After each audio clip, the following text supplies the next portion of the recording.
কিন্তু মায়েরা আমাদের আলোচনার বিষয় এটা, সত্যতি ভগবান রাজ সিংহাসনে বসলো, বড় লোক হলো, রাজ ঐশ্বর্য পরিধান করলো, রাজ প্রাসাদে বসে রাজ প্রসাদে সেবা করলো। ত্রেতা যুগে রঘুপতি রামচন্দ্র হয়ে 14 বছর বনবাস থেকে ফিরে অযোধ্যার রাজা হলো। দাপরে কৃষ্ণ অবতারী ভগবান বৃন্দাবনের রাজা, মথুরার রাজা, দ্বারকারও রাজা হলো। ভালো করে আস্বাদন করবেন মা। কীর্তন মানে একটা কাহিনী হলো, আর শুনে চলে যাব হবে না, একটু হৃদয়ঙ্গ করতে হবে, অনুভব। অচৈতন্য জীবের চেতনার জন্য কীর্তন, আমাদের মতো পতিতদের উদ্ধার করবার জন্য তিনি নাম নিলেন পতিত পাবন, চেতনা দেওয়ার জন্য নাম নিলেন চৈতন্য। তাহলে আস্বাদন করতে হবে মা মন দিয়ে। তাহলে দেখো, 3টে যুগে পর পর ভগবান রাজ সিংহাসনে বসলো, রাজ ঐশ্বর্য পরিধান করলো, রাজ পালঙ্কে বসে, রাজ প্রাসাদে বসে রাজভোগ সেবা করলো। কিন্তু সেই ভগবান নদিয়ার মাটিতে কাঙাল হলো কেন? শুধু কাঙাল হলো না মা, কে ছোট কে বড় বিচার করলো না ভগবান, কে নিচু জাত কে উঁচু জাত এটাও বিচার করলো না। অযাচিত ভালোবাসা, অযাচিত না, যাকে দেখতে পাচ্ছি আমার বহু সুন্দর চরণে লুটিয়ে পড়ছি, একবার কৃষ্ণ বল, একবার হরি নাম বল। যে নাম শ্রবণ করলে, যে নাম উচ্চারণ করলে এই ভবজি ত্রিতাপ জ্বালা থেকে মুক্তি পায়। আধ্যাত্মিক আদি ভৌতিক আদি দৈবিক এই ত্রিতাপ জ্বালার কারোর আর ভয় থাকে না। অনায়াসে ভবনদী পার হয়ে আমার রাধা গোবিন্দের চরণ প্রাপ্তি পারি। যাকে দেখতে পাচ্ছে তার চরণে লুটিয়ে পড়ছে। কিন্তু প্রশ্ন আমার এই জায়গায়, 3টে যুগে ভগবান ঐশ্বর্য বললো, ঐশ্বর্যে বসলো, আর কলিকালের মাটিতে ভগবান শুধু কাঙাল হলো নয়, জীবের পায়ে ধরে হাতে ধরে বলছে কৃষ্ণ বল, তাতেও হলো না। ভগবান ধুলাই গড়াগড়ি দিয়ে বলছে তোরা কৃষ্ণ বল। কেন? কারণটা কি? এর কারণটা কি জানো বাবা? যুগ ধর্ম প্রবর্তক নাম সংকীর্তন, চারি ভাব ভক্তি দিয়া নাচাই ভুবন। আপনি ভক্ত ভাব করি অঙ্গীকার, আপনি না করলে ধর্ম জীবের শিখানো না যায়, আপনি আচরি ধর্ম জীবের শিখায়। এই তো সিদ্ধান্ত গীতা ভাগবতে গায়। এই মতো কলিকালে প্রথম সন্ধ্যায় অবতীর্ণ হলেন কৃষ্ণ আপনি নদিয়ায়। তাহলে কৃষ্ণ নদিয়াতে এলো কেন? নিজে ভক্ত হলো। ভালো করে বিচার করেন মা, তিনি তো নিজে কৃষ্ণ, 4 যুগে ভগবানই তো কৃষ্ণ, কলিযুগের নিমাই। তাহলে নিজে কৃষ্ণ হয়ে কেন কৃষ্ণ বলে কাঁদবে? যে রাধারানীকে বামাঙ্গ থেকে সৃষ্টি করলো আল্লাদিনী শক্তি, ভগবান নিজে কেন রাধা বলে কাঁদবে? যাকে জন্ম দিল, যাকে সৃষ্টি করলো, ভগবান কি পারলে পারত না বাবা তাকে নিজের করে রাখতে? কিসের জন্য রাধা বলে কাঁদবে? এটাই শিক্ষা। এইগুলো অনুভবের বিষয় মা, অনুভব করতে হবে। যেমন আজকে শ্রীরামের অভিশাপে রাধারানীকে 100 বছর কাঁদতে হয়েছিল, আমরা সবাই জানি ঘটনাটা। কেন? যে রাধারানী এক পলক গোবিন্দ ছাড়া চলতে পারে না, অথচ দেখো শ্রীরামের অভিশাপে 100 বছর ব্রজে বসে কেঁদেছিল। গোবিন্দ মথুরার রাজা হয়ে গেল, দ্বারকার রাজা হয়ে গেল। আমরা তো 2-4 দিন আপনজনকে ছেড়ে থাকতে পারি না, আর আমার রাধারানী 100 বছর গোবিন্দ হারা হয়েছিল। তো যেদিন আমার গোবিন্দ সনে দেখা হলো, আমার রাধারানী গোবিন্দের কাছে প্রশ্ন করেছিল, বধূ যে রাধারানী এক পলক তোমাকে না দেখে থাকতে পারত না, যে রাধারানী কলসিতে জল ভর্তি তবু জল ফেলে জল আনতে যায়, বলো না বধূ বিশ্ব ব্রহ্মাণ্ডে যা যা কিছু ঘটে সবই তো তোমার চিত্রপটে। এই ব্রহ্মাণ্ডে যা যা কিছু হয় সবই তো তোমার ইচ্ছাতে হয়। তাহলে বলো না, শ্রীরাম আমায় অভিশাপ দেবে, আমি 100 বছর কাঁদবো, এটা কি তুমি জানতে না? জগতে যদি সব তোমার ইচ্ছাতে হয়, তাহলে তুমি কি জানতে না যে রাধারানীকে শ্রীরাম অভিশাপ দেবে? কেন করলে বধূ? গোবিন্দ আমার হেসে বলেছিল, রাধে গো, তুমি হলে আমার জগতে আশ্রয় তত্ত্ব, আরে রাধে আমি হলাম জগতে বিষয় তত্ত্ব। বিষয় তত্ত্ব ওগো রাধে গো, তুমি জগতে আশ্রয়, একেবারে জগৎকে শিখিয়ে দাও। তুমি 100 বছরে যেমন করে কেঁদেছো, এই জগতে যদি একজন ভক্ত রাধে তোমার মতো কাঁদিতে পারে, তোমার মতো কাঁদিতে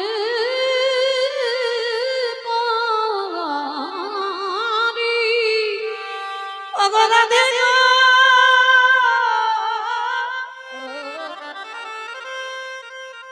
তুমি বোধহয় জানো না,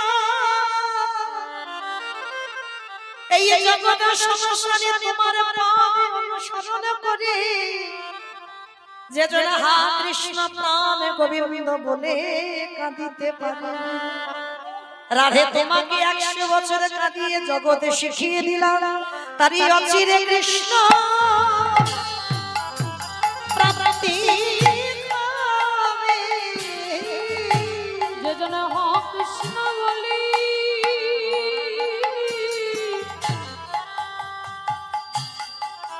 কাঁদিতে পারে, তারে অচিরে কৃষ্ণ প্রাপ্তি হবে। যদি রাধা রানীর মতো কেউ কাঁদিতে পারে, তাদের অচিরে কৃষ্ণ প্রাপ্তি হবে। আস্তে তাহলে বাবা ঠাকুর আপনারাই আস্বাদন যারা করেন লীলা কীর্তন, যারা তত্ত্ব জ্ঞানী, যারা শাস্ত্র জ্ঞানী, তাহলে ভগবান কি বোঝাতে চাইলো? নিজে আচরণ করে সমাজকে শেখাও। তার জন্য তো 100 বছর রাধারানী কাঁদলো আশ্রয় হয়ে। চৈতন্য মহাপ্রভু নিজে ভক্ত হবে অঙ্গীকার করে নদিয়ায় এসেছিল, নবদ্বীপের মাটিতে। আমি ভক্ত অঙ্গীকার নিয়ে আমি নিজে কৃষ্ণ বলে কাঁদব, আমি নিজে রাধা বলে কাঁদব। আচ্ছা মা, একটা 24 বছরের ছেলে 60 বছরের মায়ের পা ধরতে পারে, এতে অসুবিধা নাই। একটা 24 বছরের ছেলে 80 বছরের বাবার পায়ে ধরতেই পারে, এতেও অসুবিধা নাই। কিন্তু যিনি বিশ্বের স্রষ্টা মালিক ভগবান, তিনি ধুলায় গড়াগড়ি দিয়ে বলবে কেন তোরা কৃষ্ণ বল? ভগবান হয়ে ধুলা মাখবে কেন? ভগবান এই ধুলাটা কেন মেখেছে জানো মা? এই প্রশ্নের উত্তরটা পেতে গেলে একটু গোলক বৃন্দাবন যেতে হবে। ওই গোলক বৃন্দাবনে শ্রীমতী রাধারানী অষ্টসখীর সঙ্গে নিয়ে বসে আছেন। ভালো করে শুনবেন মা, মন দিয়ে। লীলাপালা তো সবার জানা, তাই না? আমার থেকে আপনারা বেশি জানেন। তাহলে মানে লীলা লীলা গাইতে হবে, পালা নয়। একটা সারা হয়েছে, একটা বাকি আছে। তাহলে মনে করো মা, এই ভগবান হয়ে ধুলা মাগলো কেন? গোলক বৃন্দাবনে শ্রীমতী রাধারানী যেদিন অষ্টসখীর সঙ্গে নিয়ে বসে আছেন, প্রাণ গোবিন্দ আমার রাধা চরণতলে গিয়ে বলছে, রাধে ও রাধে, তোমার সঙ্গে আমার কিছু কথা ছিল। বেশ, বলো বধূ কি কথা? আচ্ছা রাধে, এই জগতে হাজার হাজার ভক্ত আছে, লাখ লাখ ভক্ত আছে, কোটি কোটি ভক্ত আছে, ভক্তির অভাব নাই। কিন্তু রাধে, এই যে লাখ লাখ কোটি কোটি ভক্ত আমাকে পাওয়ার জন্য কাঁদে, কিন্তু জানো রাধে, আমি তাদের হাজার হাজার ডাকে একবারের জন্য সাড়া দিই না। কিন্তু রাধে গো, তুমি তোমার 8 জন সখী যদি একবার প্রাণে বধূ বলি ডাকো, আমি ভগবান হয়ে পৃথিবীর যে প্রান্তে থাকি না কেন, আমি তৎক্ষণাৎ আমি তোমার চরণে হাজিরা দিই। তাহলে বলতে পারো রাধে, জগতের ভক্তরা আমায় ডাকে, আমি তাদের ডাকে যাই না। আর তুমি আর তোমার 8 জন সখী একবারে যদি কৃষ্ণ বলো, আমি মন্ত্রপুত ফণির মতো, মণিহারা ফণির মতো আমি পাগল হয়ে রাধে তোমার কাছে কেন আসি?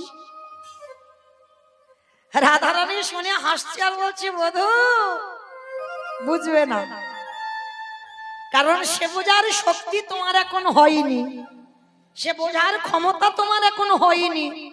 বলি রাধে তুমি বলো কি? আমি এতে চাংশুকলা পুংস কৃষ্ণেস্তু ভগবান স্বয়ং, ভাগবতী শ্লোক। আমার মধ্যে ঐশ্বর্য বীর্য যশ শ্রী জ্ঞান বৈরাগ্য ষড়ৈশ্বর্যপূর্ণ ভগবান। আমি 16 কলাই পরিপূর্ণ, অনিমা মহিমা প্রাপ্তি প্রকম্মা লঘিমা ঈপ্সিতা কামা বসিতা স্থিতি ঐশ্বর্য বীর্য যশ শ্রী জ্ঞান বৈরাগ্য লীলা কৃপা। আমি 16 কলাই পরিপূর্ণ, আমি 64 গুণাধিপতি কৃষ্ণ। আর আমি কিনা তোমাদের মতো 4 আঙ্গুল নারীর কথা বুঝবো না? রাধারানী হেসে বলছে, বধূ দেখতে মনে হচ্ছে আমরা 4 আঙ্গুল নারী, কিন্তু আমরা 4 আঙ্গুল নারী নয়। তুমি 16 কলাই পূর্ণ, ষড়ৈশ্বর্য পূর্ণ, 64 গুণাধিপতি কৃষ্ণ। তোমার মধ্যে সব আছে, কিন্তু তোমার মধ্যে একটা বস্তু নাই। রাধে সেটা কি? বলে বধূ তোমার মধ্যে। আচ্ছা বলো তোমা, ভগবানের ভগবান সব থেকে কাকে বেশি ভালোবাসে? সব থেকে কাকে বেশি ভালোবাসে? ভালো ভালো ভালো, ভক্তকে। বাহ, ভক্তকে। ভগবানের সব থেকে প্রিয় সম্পদ ভক্ত। কেন ভক্ত প্রিয় সম্পদ হলো? কেন প্রিয়? প্রথমে বলেছি বাবা অনুভব চাই, শুধু কাহিনী শুনলে হবে না। ভক্ত যে ভগবানের প্রিয়, কেন প্রিয় হলো? কারণ যে সম্পত্তিটা ভক্তির আছে, সেই সম্পত্তি আমার ভগবানের। যে সম্পত্তি ভক্তির কাছে আছে, সেই সম্পত্তি আমার ভগবানের কাছে। রাধারানীর কথা শুনে বলছে, রাধে তুমি বলো কি? আমার কাছে নেই। বলে না। বলে তুমি খবর রেখেছো?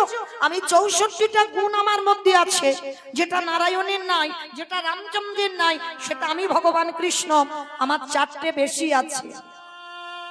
আর তুমি কিনা বলছো আমার মধ্যে একটা গুণ নাই, সেটা কি? বলে বধূ তুমি ভগবান হয়েছো, তুমি প্রেমী, কিন্তু তোমার মধ্যে ভক্তি না।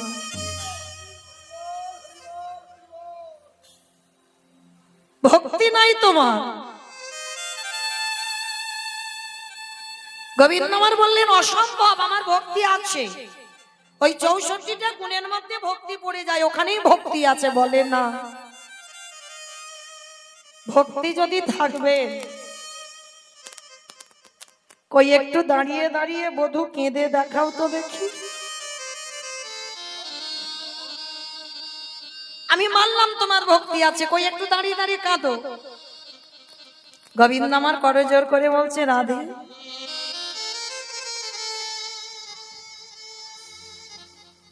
আমি তো কোনোদিন গুরু ধরে কাঁদতে শিখিনি, আমি তো জানি না কি করে কাঁদতে হয়। তাহলে আমি গুরু ধরি কাঁদবার জন্য, তাহলে শিখবো। রাধারানী বললেন, বধূকে কাঁদতে গেলে গুরু লাগে না, হৃদয়ে যার যার ভক্তি আছে। সে আপনি থেকে দাঁড়িয়ে কাঁপতে পারে। রাধে, তার মানে তুমি বলতে চাইছো আমার মধ্যে ভক্তি নাই? বলে না। আচ্ছা রাধে, ঠিক আছে, আমি তোমার কথা বিশ্বাস করলাম। এবার তো বলে দাও, কোথায় গেলে আমি ভক্তি পাবো? আমি তোমার কথা শিরোধার্য, বলো আমি কোথায় গেলে ভক্তি পাবো? যাবে? আমি যেখানে যেতে বলবো তুমি পারবে তো যেতে? বলে হ্যাঁ, কেন পারবো না? বলো রাধে কোথায় যেতে হবে? যাও, জগতে যদি পেয়ে যাও নিষ্কিঞ্চন বৈষ্ণব। সাজা নয় বাবা, এ জগৎটাই সাজায় ভরপুর। গোটা সমাজটা বাবা অভিনয়, গোটা সমাজে বাবা সাজা বৈষ্ণব লাখো লাখো পাওয়া যাবে, তার মধ্যে পাবে একজন নিষ্কিঞ্চন বৈষ্ণব। রাধারানী একবারও বলেনি যে শুধু বৈষ্ণবের পায়ে ধরো, নিষ্কিঞ্চন বৈষ্ণব কাকে বলবে? ত্রিনাদপি শনিচন তরিব সহিষ্ণু না অমানিনা মানদেন কীর্তনীয় সদা।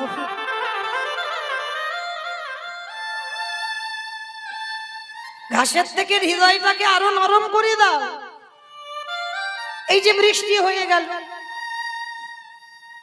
দেখো গাছ দাঁড়িয়ে আছে, গাছ একবারও বলেনি তোমরা মাথায় ছাতা ধরেছো, আমার মাথায় একটু ছাতা দাও। মাঝে মাঝে কত রোদ, গাছ ওই গরমে দাঁড়িয়ে আছে, ওই রোদে দাঁড়িয়ে আছে, গাছ বলে না আমাকে একটু এসি লাগিয়ে দাও, একটু পাখা লাগিয়ে দাও, কারণ আমি তো তোমাদের কত কত অক্সিজেন দিচ্ছি। গাছ কোনোদিন অহংকার করে না বাবা যে আমি তোমাদের এত কিছু দিচ্ছি, যেটার জন্য তোমরা বেঁচে আছো, তবু তোমরা মূর্খ জীব আমার ডালপালাগুলো কেটে দিচ্ছ, ছিটে দিচ্ছ। বৈষ্ণবে যে হবে তার এইভাবে সহিষ্ণুতা অর্জন করতে হবে। হাজার কটু কথা বলবে, হাজার কলঙ্ক রটবে, হাজার কটু ভাষা বলবে, তবু বাবা তোমাকে দাঁড়িয়ে থাকতে হবে। কেন? আমার তো পরিচয় জগতে কেউ কারোর নয়, আমার একটাই পরিচয়, আমি হলাম কৃষ্ণ চরণের দাস। রাধে গো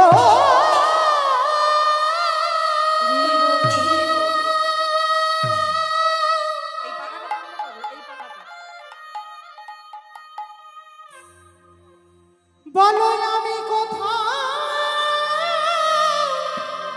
কোথায়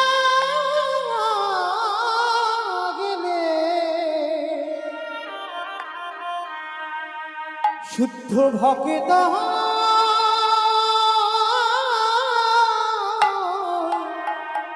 দর্শন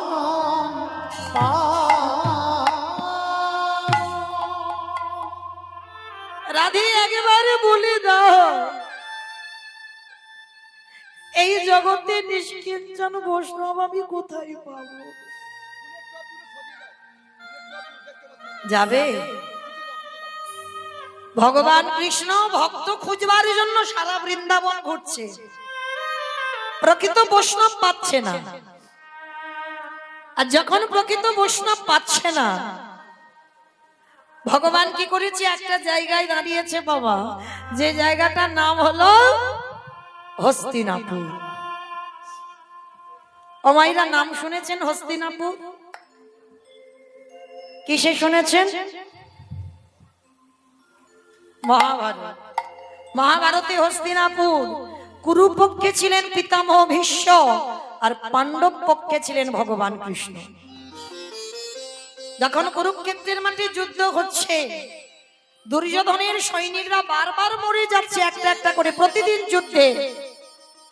এইবার দুর্যোধন রেগে গিয়ে দাদু ভীষ্মকে একটা বড় কথা বলেছিল, ও দাদু, দাদু তুমি আমার বাড়িতে থাকো, আমার বাড়িতে খাও, আমার বাড়ির অন্ন ধ্বংস করো, শুনেছি তোমার ইচ্ছা মৃত্যু, মনে করলে তুমি মরবে আর মনে না করলে তুমি মরবে না, তাহলে তুমি বলতে পারছো না যে কি করলে পঞ্চ পাণ্ডবরা নিধন হবে? কথাটা যখন বলল বাবা ভীষ্মের মাথাতে লাগলো। দুর্যোধন,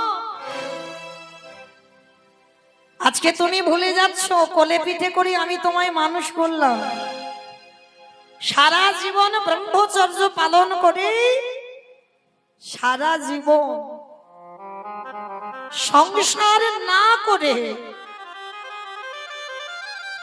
আমি নিজের হাতে কোলে পিঠে তোদেরকে মানুষ করলাম। তাহলে যাদের জন্য আমি বিয়ে থা করলাম না, যাদের জন্য আমি সংসারী হলাম না, সেই তোরাই বলছিস আমি অন্ন ধ্বংস করি। বেশ, আমি কথা দিলাম আজকের রাত 12টার সময় আমি ধ্যানস্থ হব। আর যখন আমি যোগ সাধনায় বসবো, দুর্যোধন তোমার স্ত্রীকে তুমি আমার কাছে পাঠিয়ে দিও। দিলে কি হবে দাদু?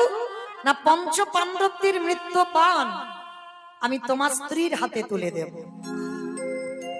বাবা এই কথাটা শুনলে কার না আনন্দ হয়? পাণ্ডবদের মৃত্যু পান আমার স্ত্রী ভানুমতির হাতে আছে। আনন্দে গদগদ হয়ে একেবারে ছুটতে ছুটতে ভানুমতির কাছে গেছে। ও ভানু, ভানু। যেই না ভানু ভানু বলে ডাকছে, ভানুমতি বেরিয়ে এসেছে। কি গো, কি ব্যাপার? সন্ধ্যা হয়ে গেছে, এত রাত্রিবেলা তুমি তো কোনোদিন ভানু ভানু বলে ডাকো না, কি হয়েছে? ও ভানু, ভানু গো যাও, আজকে না আমার দাদু তোমাকে একবার দাদুর ঘরে যেতে বলেছে। বলে কেন? বলে জানি না, তুমি একবার যাও, গেলেই বুঝতে পেরে যাবে। ভানুমতি তো শোনার সঙ্গে সঙ্গে চমকে উঠেছে। বলে তোমার মাথা ঠিক আছে তো? তোমার দাদু সংসার করেনি, বিয়ে থা করেনি, আর একটা যৌবন বয়সের নাত বউকে রাত 12টার সময় যেতে বলছে। আর তুমি কি না বলছো আমি যাব এই যৌবন বয়সের নাত বউ রাত 12টার সময়?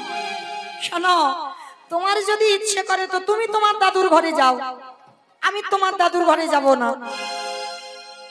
আচ্ছা মাইরা, এই কথাটা দুর্যোধন জানে, দুর্যোধনের স্ত্রী জানে যে ভানুমতি যেতে চাইছে না। আর কি কেউ জানে?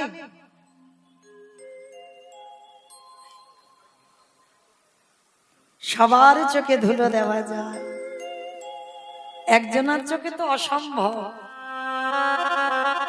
যে বেটা ওই মন্দিরের ভিতরে বাঁশিটা বাজাচ্ছে, সোজা নয়,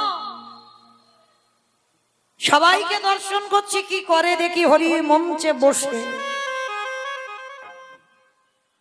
কে আন ভাবনায় ডুবে আছে, কে কীর্তনে ডুবে আছে, কে হেসে গেল, কে কেঁদে গেল, কে গল্প করে গেল, সবটা ভগবানের হিসাব।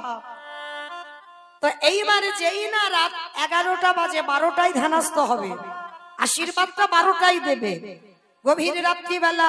আর ভানুমতি জেদ ধরে বসেছে আমি যাব না, ওই আইবুড়ো দাদুর ঘরে রাত 12টার সময় যৌবন বয়সের নাত বউ যাব না, তুমি যাও। কিছুতে তো ভানুমতিকে বোঝাতে পারছে না। আর সেই সুযোগে ভগবান মনে মনে ভাবছে আমাকে একটা কাজ গোছাতে হবে। ভগবানের মতো চাতুরালি বাবা আর কেউ জানে? কি গো, চালাকিটা অপরাধ, চাতুরালিটা না। ভগবান সর্বদা ভক্তের সঙ্গে চাতুরালি করে, চালাকি করে না। চালাকিটা অপরাধের মধ্যে পড়বে বাবা, চাতুরালিটা অপরাধ নয়। এইবার যেই না ভগবান কৃষ্ণ রাত 12টায় যেতে হবে, এখন বাজে রাত 11টা, আর 11টার সময় ভগবান গিয়ে দাঁড়িয়েছে সখীর দরজায়। বাবা মহাভারতে কৃষ্ণ কাকে সখী বলতো? দ্রৌপদী। আর আমার কৃষ্ণ, কৃষ্ণকে দ্রৌপদী সখা বলে ডাকতো। রাত 11টা বাজে ভগবান গিয়ে সখীর দরজায় ধাক্কা দিচ্ছে, সখী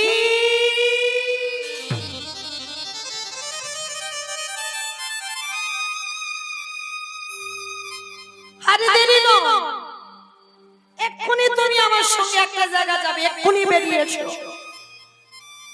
রাত 11টা বাজে বাবা, ভালো করে বুঝবেন মা, কোন পরপুরুষ যদি রাত 11টার সময় দরজা ধাক্কা দিয়ে বলে সখী তোমার সঙ্গে খুব দরকার, এক্ষুনি তুমি আমার সঙ্গে যাবে, কোনো প্রশ্ন নয়, আমি যেতে বলছি যাবে, কি মায়ের আমরা চলে যাব?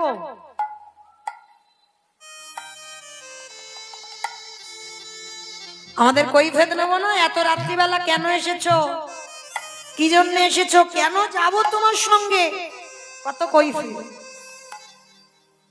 কিন্তু এটা জড় জগতের কৈফিয়ত। আপনারা কৈফিয়ত নেবেন, আমরা কৈফিয়ত নেব, কিন্তু দ্রৌপদী যে তত্ত্ব বুঝেছে সেই তত্ত্ব আমরা এখনো বুঝতে পারছি। যে নারীর 5-5টা স্বামী ছিল থাকা সত্ত্বেও যখন কৃষ্ণ দয়াময় দরজায় রাত 11টায় ধাক্কা দিয়ে ডাকছে সখী উঠে এসো, দ্রৌপদী পঞ্চস্বামীর চরণ ছেড়ে দিয়ে দরজায় এসে দাঁড়িয়ে গেল। মিলিয়ে দেখেন মা, যদি আমার ওই ছেলেটা একবার দরজায় দাঁড়িয়ে ডাক দেয়, আমি মৌমিতা বলতে পারবো আমার বাড়িতে ছেলেটা আছে, বাবা মা আছে, শ্বশুর শাশুড়ি আছে, তাদেরকে দেখবো, তারপরে তোমার ডাকে যাব। এই যে দুপুরবেলা এসেছেন, অনেকে তো ছেলে মেয়েরা হয়তো স্কুলে গেছে বা হয়তো টিউশনিতে গেছে, বাড়িতে আছে, হয়তো বিকাল বেলা আসবে, কিন্তু বিকাল বেলা যে তাদেরকে দেখতে পাবে এই গ্যারান্টিটা কেউ দিতে পারবো বাবা? একবার যদি ঘরের মালিক এসে ডাক দেয় দুপুর 12টা, বিকাল 4টে, রাত 10টা, যে কোনো টাইমে যদি ঘরের মালিক ডাক দেয়, কে বলো বন্ধু,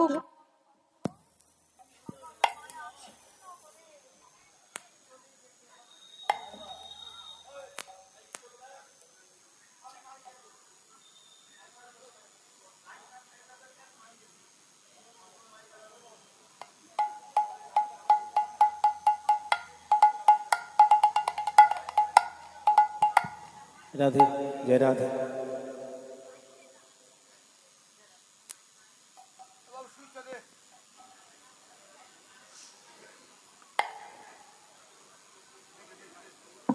হরে কৃষ্ণ, নিতাই গৌর প্রেমানন্দে, হরি বল হরি বল হরি বল। এই ঘরের মালিক যদি একবারে ডাকে দেয়, কে বলো বন্ধু, কে বলো বান্ধব, সকল মায়া ছিন্ন করে তারে চলে যেতে হবে। আমারে ভগবান নিতাই গৌর প্রেমানন্দে, হরি বল হরি বল।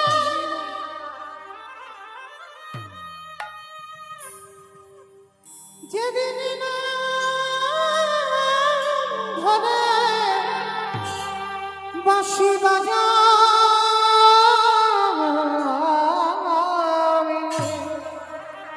হরি বল। কে বলে বন্ধু, কে বলে বান্ধব, সকলে ছেড়ে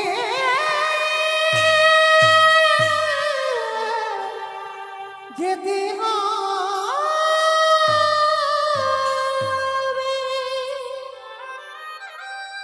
যতই আপনে আপন করে বসে থাকো না কেন, ভালো করে মন দিয়ে শুনে নাও মা, আপনে আপন করেছ যারে,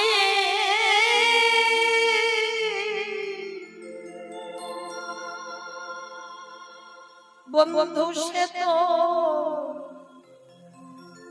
আপনে ধিনি ফুরালে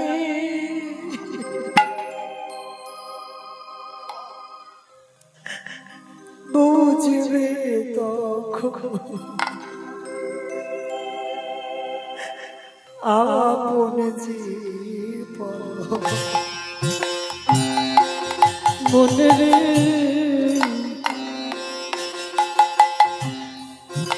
আপন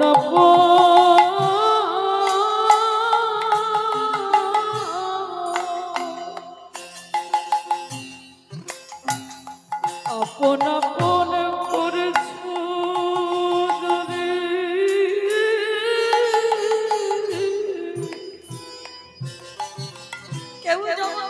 মনস্বতু আপন না সময় থাকতে কৃষ্ণ চন্দ্র দিন পুরালে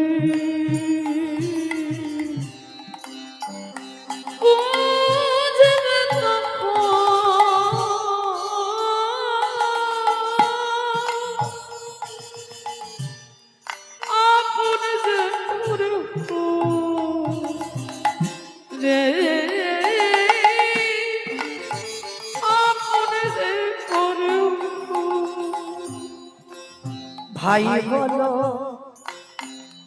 বন্ধু মানা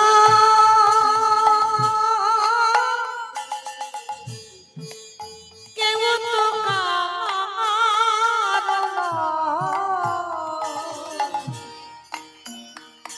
ওরে মা কেউ তো কারণ ওরে মনা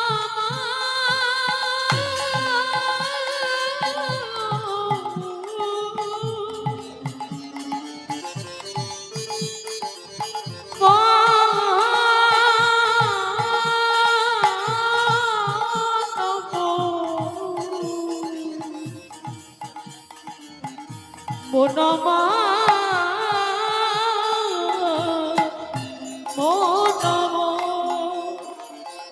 ভাই বলো বন্ধু বলো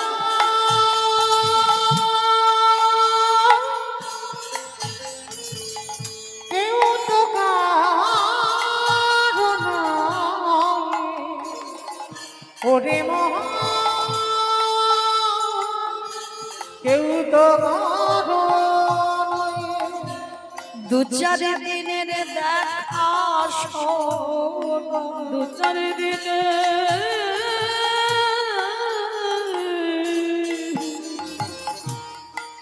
দেখো শোনো ওগো পথের পরিচয় কেউ তো কারো নয় নিতাই রঘুনাথ প্রেমানন্দী হরি বল হরি বল কারো নয় ওরে মনা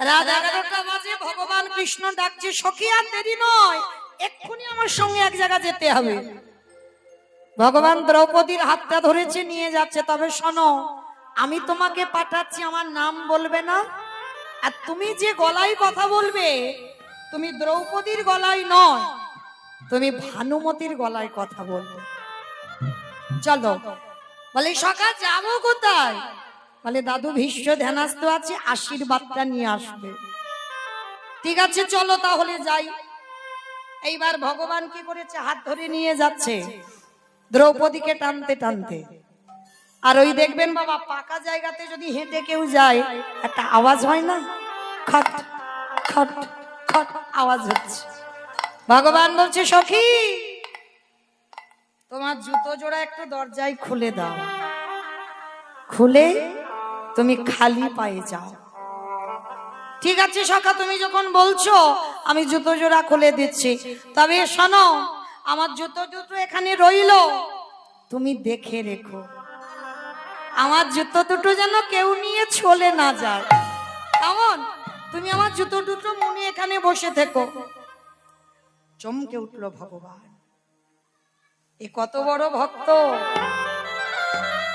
এ কেমন প্রেম এ কেমন ভালোবাসা যে আজকের আমার কাছে জুতোর দায়িত্ব এটা সম্ভব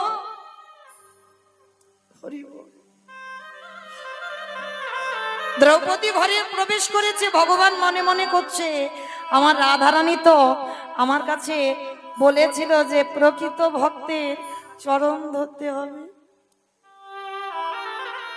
যাই একবার দ্রৌপদীর পদধূলাটা নিয়ে দেখি যদি ভক্তি আসে জানি না তো, একবার পরীক্ষা করে দেখা যায়। দ্রৌপদী ঘরের ভিতরে আছি, ভগবান আমার ওই দ্রৌপদীর জুতো জোড়া হাতে লয়ে মনে মনে করল রাধে গো,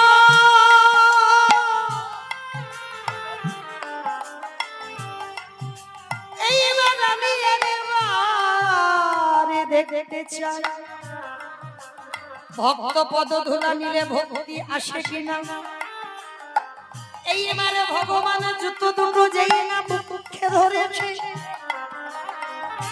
যে ভগবানের ভক্তি ছিল না,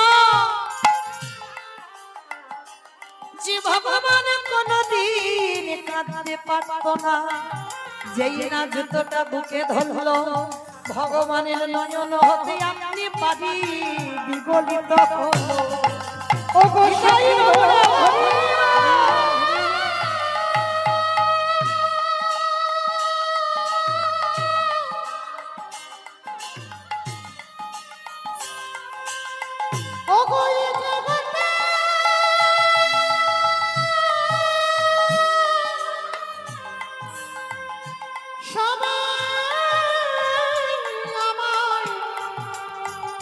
আমায় ভালোবাসে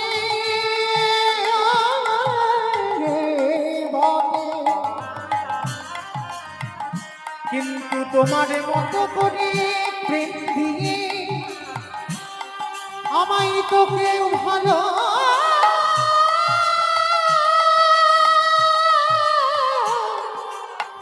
ভালোবাসে।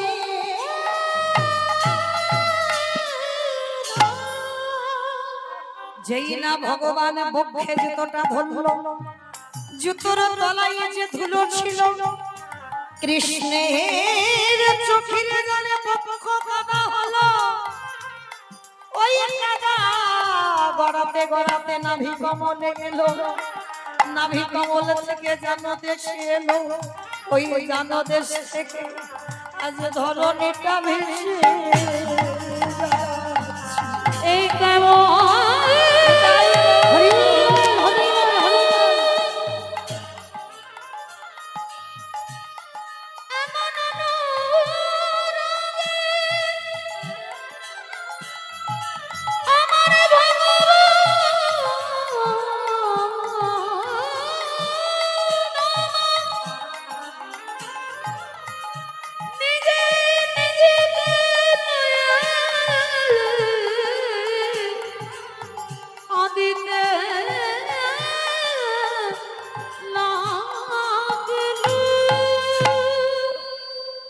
আমি ভক্ত বড়,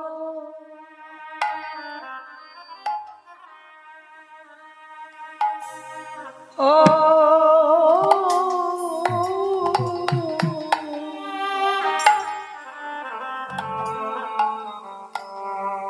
ভালো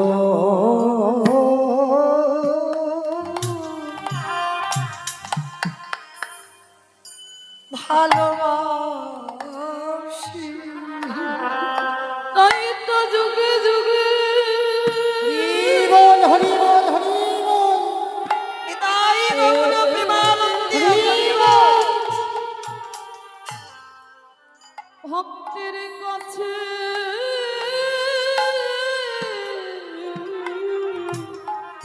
আসি, আমি যে ভক্ত বড়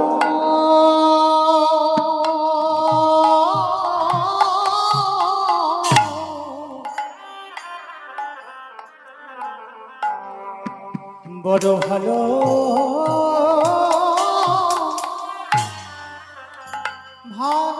ভালোবাসি,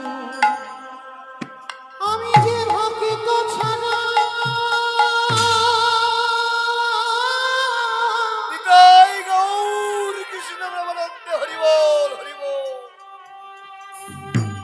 আমি যে ভক্ত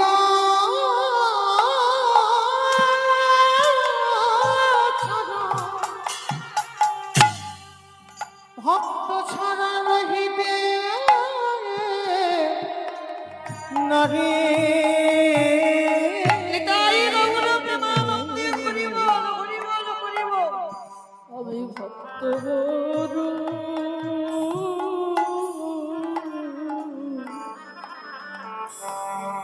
হলো যে জনে নয় নিতাই গৌর হরি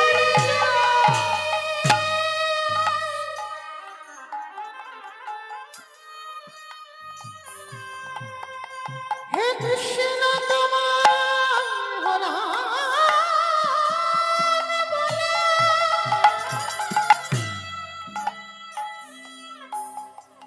একেবারে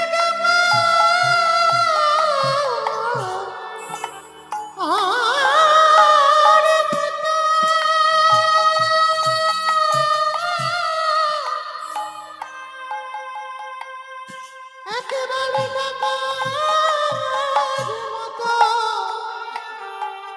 ডাকিতে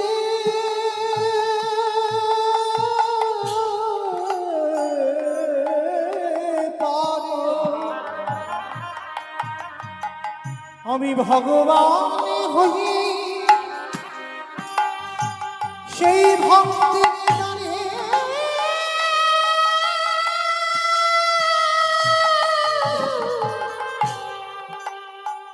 আমি যে বাধা পড়ে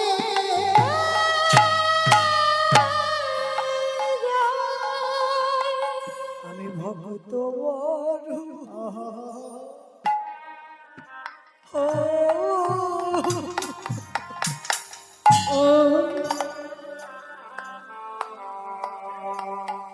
ভুলো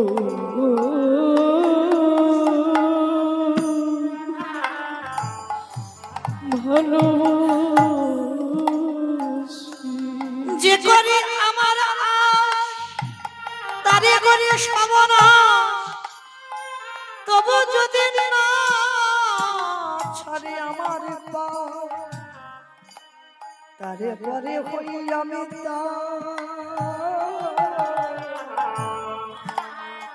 দশা শুধু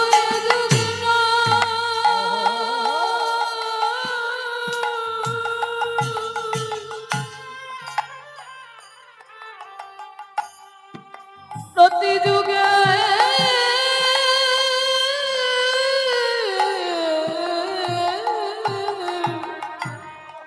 যুগে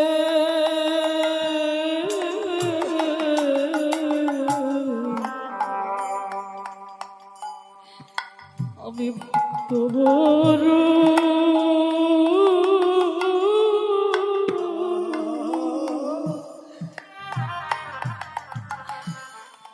ভালো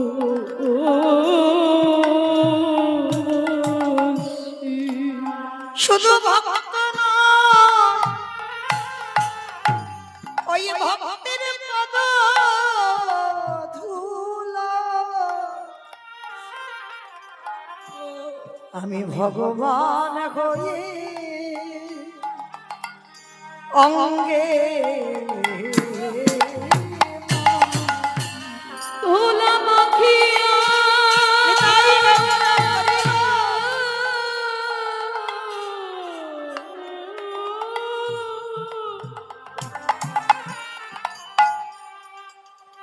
নয়ন জলে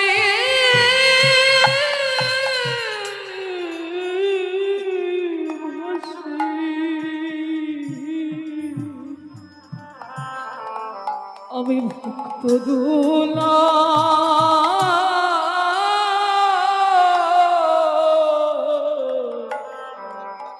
অঙ্গে মাখি ভগবানের যেই না নয়নের থেকে অঝরে বাড়ি, যেদিন রাধা রানী বলেছিল বধূ কেঁদে দেখাও, হরি বল মা বসো, এখন বসো বসো, যখন বলেছিল রাধা রানী গোবিন্দকে একবার কেঁদে দেখাও, সেদিন কাঁদতে পারিনি, কিন্তু আজকে যেই না দ্রৌপদীর জুতোটা বুকে নিয়েছে, আপনি থেকে ভগবান অঝরে কাঁদছে। ভগবান জুতোটা নিয়ে চমকে উঠেছে। রাধে, তার মানে আজ আমি প্রমাণ পেলাম প্রকৃত ভক্তের পদধূলা যদি অঙ্গে নেওয়া যায় ভক্তি আসে। ভগবান কাঁদছে, দ্রৌপদী আড়াল থেকে দেখতে পেয়েছে কৃষ্ণ কাঁদছে। দ্রৌপদী এখনো যায়নি দাদুর ঘরে, কৃষ্ণের দিকে তাকিয়ে বলছে, সখা এটা তুমি কি করেছো? তুমি আমার জুতোটা চুরি করলে কেন? তুমি তো আমার কাছে জুতো চাওনি, তুমি চুরি করে জুতো ধরে লুকিয়ে লুকিয়ে ধরে কাঁদছো কেন? কি বাবা, ভগবানের কে বলছে আমার জুতোটা চাওনি, তুমি না বলে নিয়েছো মানে চুরি করেছো। ভগবান অপলক নয়নে দ্রৌপদীর পানে চেয়ে আছে। সখী আমি চুরি করেছি? হ্যাঁ তুমি চুরি করেছো, তুমি তো চাওনি আমার কাছে, তার মানে চোর। সখী আমি তোমার কাছে জুতোটা চাইলে তুমি দিয়ে দিতে, কেন দেব না সখা? তুমি আমারে ভুলে যেতে পারো, আমি তো তোমায় ভুলি না।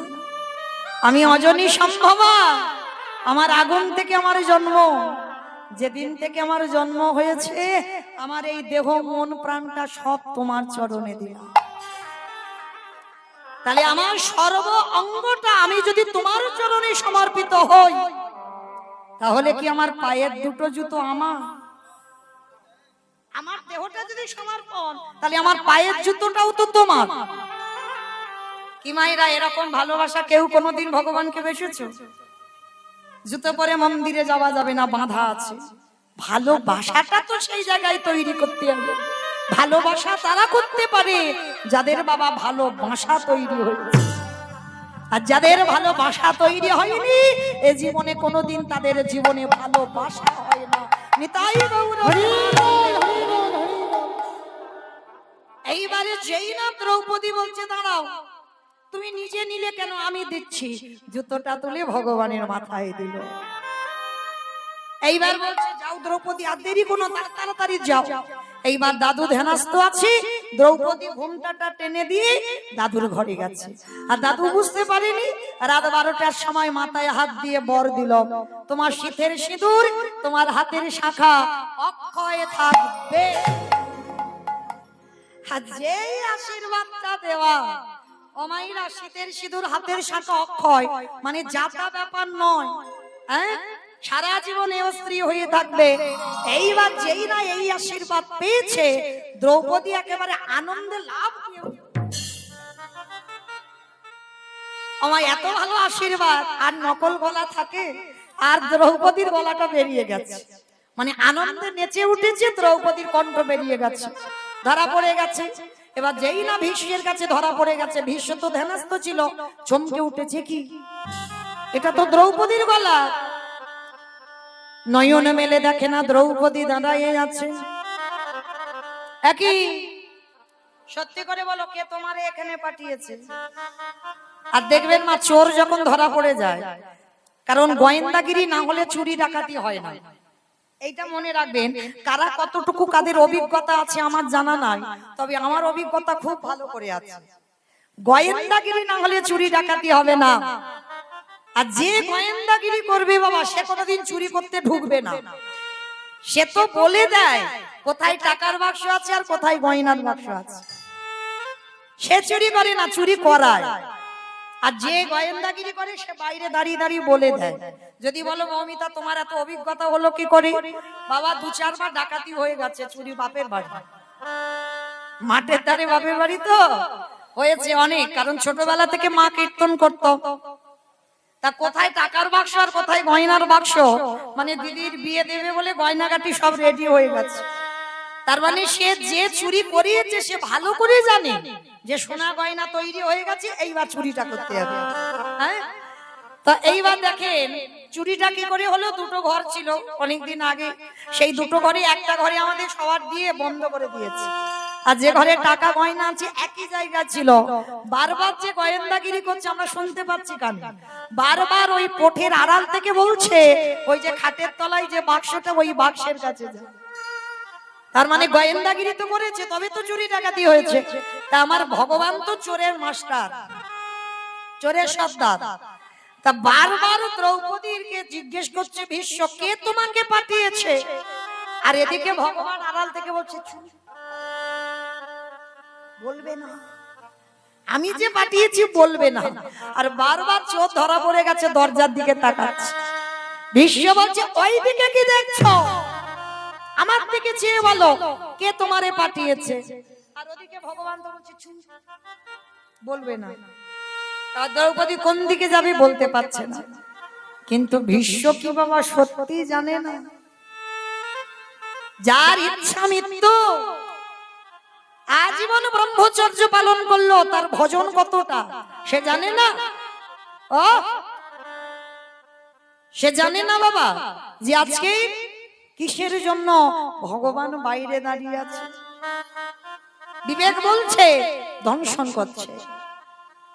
বিশ্বদেবে এক পা দুপা করে যেই না গিয়ে দাঁড়াইছে, দেখে না কৃষ্ণ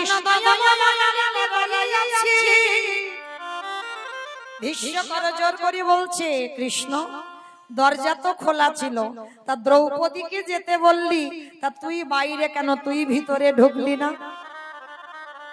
ভগবান মুচকি হেসে বলল, ভীষ্মদেব আমি সবার দরজার ধারে দাঁড়াইয়ে আছি, যে জন ডাকার মতো ডাকিতে পারে, যে জন ভালোবাসার মতো বাসিতে পারে, আমি ভগবান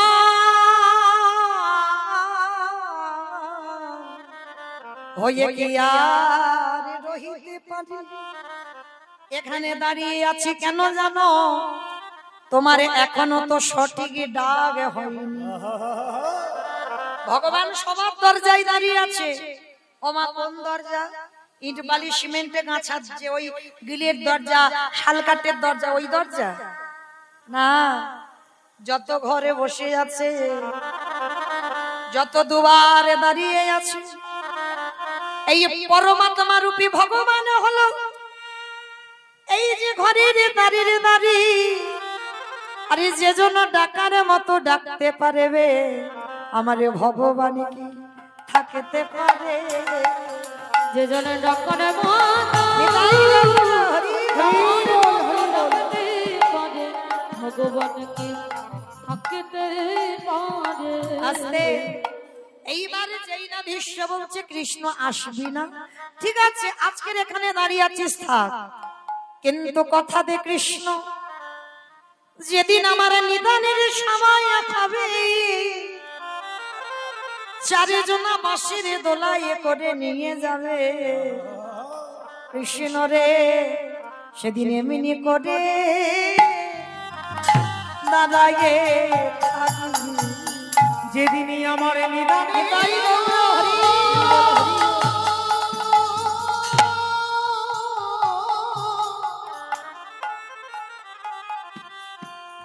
যেদিনই আমার নিদান সময় হবে, সেদিন এমনি করে দাঁড়ায়ে থাকবে। আস্তে সেই ভীষ্ম যেদিন মনে করেছিল বাবা দেহ ত্যাগ করব, সেদিন আমার কৃষ্ণ দাঁড়িয়ে ভীষ্মকে প্রশ্ন করেছিল, বলো তুমি আমার কোন রূপ দেখবে? বৃন্দাবনের কৃষ্ণ রূপ, না দ্বারকার কৃষ্ণ রূপ, না মথুরার কৃষ্ণ রূপ? সেদিন ভীষ্ম করজোর করে বলল, কৃষ্ণ দয়াময়, একান্ত যদি তুমি আমার রূপ দেখাতে যাও, হরি বল, ওই মথুরার কৃষ্ণ নয়, ওই দ্বারকার কৃষ্ণ নয়, বৃন্দাবনের কৃষ্ণ নয়, তাহলে কোন রূপ দেখবে? সবাই তোমার বৃন্দাবনের রূপটা ভালোবাসে, গোপবেশ্বর বেণীকর শ্যামে নব কৈশোরে নটবর, আর তুমি বলছো ওই রূপ দেখবে না। বলেন না, আমি ওই রূপ দেখবো না। তাহলে কোন রূপ দেখবে? কৃষ্ণ রে দেখাবি, আমি যে রূপ দেখতে চাইবো। বললাম তো দেখাবো, আমি কথা দিয়েছি তোমার সরসজ্জার পাশে মৃত্যুর সময় আমি তোমার দর্শন দেব। বলো কোন রূপ দেখবে? কৃষ্ণ রে ওই কুরুক্ষেত্রের রণাঙ্গনে ওই যে অর্জুনের সারথি হয়ে দাঁড়ায় রইলি। হরে কৃষ্ণ রে, ওই রূপ দেখে আমার কি মনে হলো জানিস, সত্য ত্রেতা দাপরিতে আমি যুগে যুগে দেখলাম ভক্ত ভগবানের চরণে নিচে বসে কাঁদে। আরে কুরুক্ষেত্রের রণাঙ্গনের সামনে থেকে দর্শন করলাম অর্জুন দাঁড়িয়েছে উপরে, তুই ঘোড়ার লাগাম ধরে নিচে অর্জুনের চরণ তলি আছিস। আমার দেখে কি অনুভব হলো জানিস, ওরে ভগবান ধরে ওরে ভক্তের পায়ে আমি ওই ও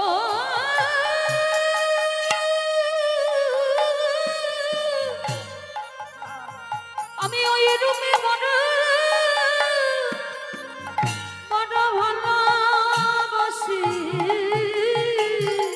ও যে ভগবান ধরে ভক্তির পায়ে। তাই কৃষ্ণ তোর কাছে আমি জানাই লাগলাম, যদি দেখা দিতে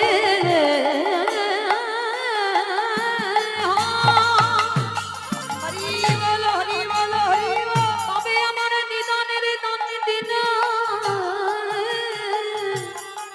একবার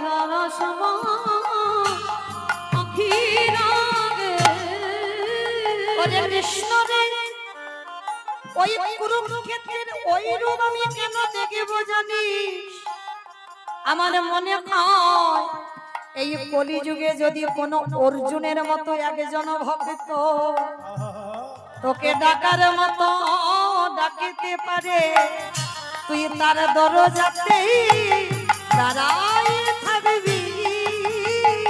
যদি কেউ ডাকতে পারে তুই তার দরজাতে ওটা দাঁড়ায় থাকবি। আস্তে, তাহলে সেই ভগবান আমার প্রমাণ পেয়ে গেল মা, প্রকৃত ভক্তের যদি পদধূলা নেওয়া যায় ভক্তি আসবে আসবে আসবে। গোবিন্দ মা সারা বৃন্দাবন ঘুরেছে, বৈষ্ণব পাইনি, শেষে একটা বৈষ্ণবী পেয়েছে। আমাইরা বৈষ্ণবীটাকে আমি বলবো না, আপনারা বলবেন। বৈষ্ণবীটাকে জানো, আমি উদাহরণ দিই, পিছন থেকে চুরি করে পাত ধোলাটা নিয়েছিল কৃষ্ণ। যে কৃষ্ণ কাঁদেলে কাঁদে, যে কৃষ্ণ হাসলে সেও হাসে, যারা কৃষ্ণ মায় জগৎ, কৃষ্ণ কামনা শিরোমণি রমণী রতনমণি ভুজঙ্গহারা ভুজঙ্গিনী, প্রেমে সমগ্রের মোনালিনী গাম্ভীর্য শালিনী। আমার সে বৈষ্ণবীটা কে গো? বৈষ্ণবীটা কে? রাধে গো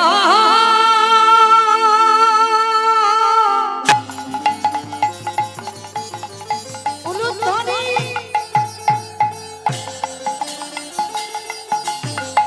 ও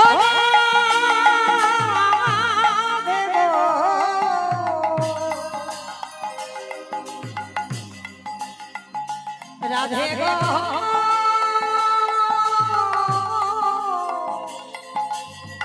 ও রাধে ও রাধে গো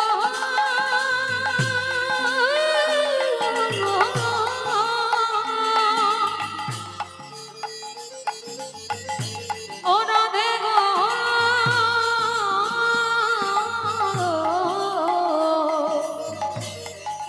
রাধে গো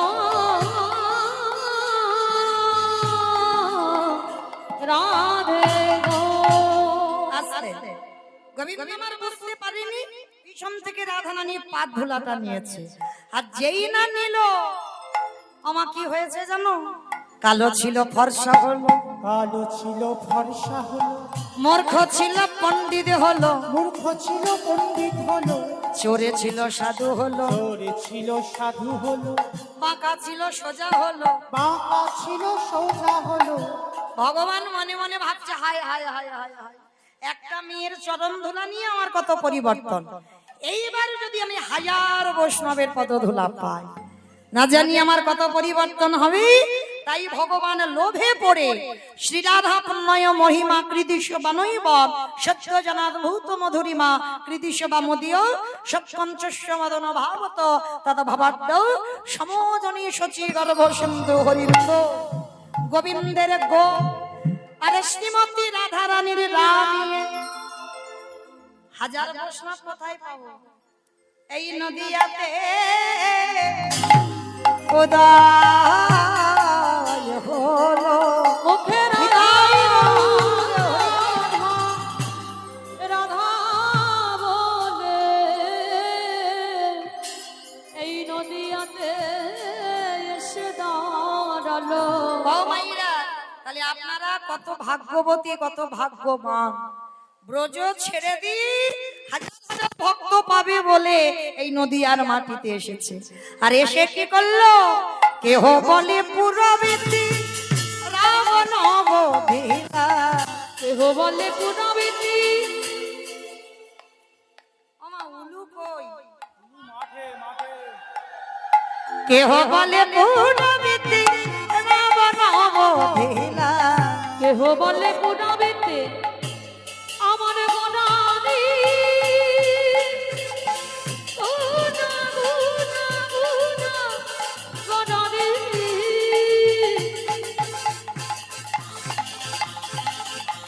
গোনা গোনা গোনা গোনারি গুনা গোনারি ওই নদী আর চাঁদ গোনা আমার আমার কানে গোরা কেহ বলে পুনাবেতে রাম নবধিলা, অগোলকের বৈভব লীলা প্রকাশ করিলা, ওই গোলকের বৈভব লীলা প্রকাশ করিলা। ওই গোলকের বৈভব লীলা প্রকাশ করিলা। শ্রী রাধার ভাবে গোড়ায় অবতার, রাধারে ভাবে রে গোটা বাবতা আরে শ্রীরাধারি ভাবে রে গৌরবতা। ওই রাধারে ভাবে গোটা বাবতা। হরে কৃষ্ণ নামে গৌর করিলা প্রচার, হরে কৃষ্ণ নাম গো করিলা প্রচার। এবার হরে কৃষ্ণ নাম গৌরী গৌরীরা প্রচার। এইবার লীলা প্রকাশ হলো, এইবারে লীলা প্রকাশ হলো, এইবার লীলা প্রকাশ হলো, এইবারে লীলা প্রকাশ হলো। গোলকের বৈভব লীলা প্রকাশ করিলা, এই গোলকের বৈভব লীলা প্রকাশ করিলা। ওই গোলকের বৈভব লীলা প্রকাশ করিলা। বাসুদেব ঘোষ কহে করি জোড় হা, করি জোড় অগজে এই গো সেই কৃষ্ণ সেই তো জগন্নাথ। অবশ্যই তো যাব